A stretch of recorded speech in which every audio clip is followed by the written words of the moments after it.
Most people don't need more money.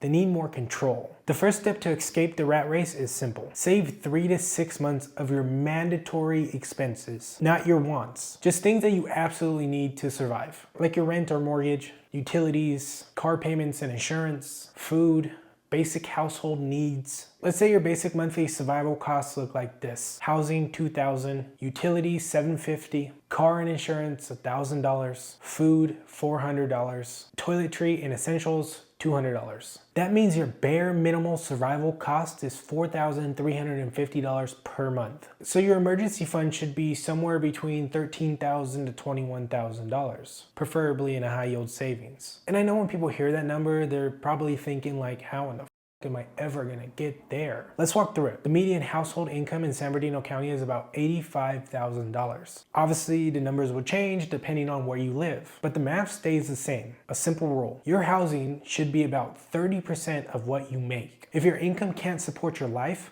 the answer isn't magic. You have two options. Increase your income or reduce your lifestyle. Usually you should do both, and that process takes time. Sometimes a year or two. If you're buried in debt, freedom becomes impossible. So the next step is simple. Deleverage your life. That means no high interest credit card debt, no financing things you don't need, and just simply simplifying your life. 0% interest credit cards are actually great if you know how to use them and pay them off before interest hits. I lived my whole life on 0% interest credit cards, but high interest is an anchor, so stay away. Once your emergency fund is built, you need to start protecting your money. Invest in things that historically hold value. Stocks, gold, silver, real estate. Personally, I like gold and silver right now. The stock market's great long term, but valuations are high and AI is changing like every industry that we can imagine. Real estate is always a good play just on a long enough horizon. Now, the reason why I would pick gold and silver is because gold and silver has been storing value for thousands of years. And unlike most assets today, they aren't tracked the same way. AKA, the government doesn't know you own gold and silver.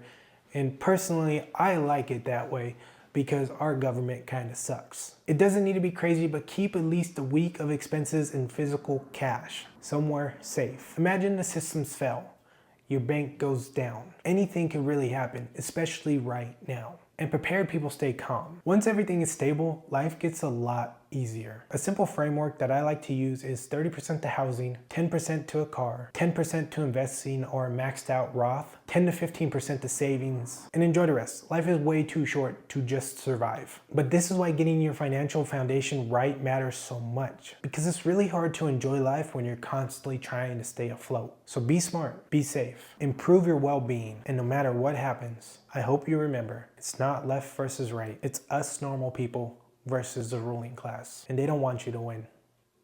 So do it anyways.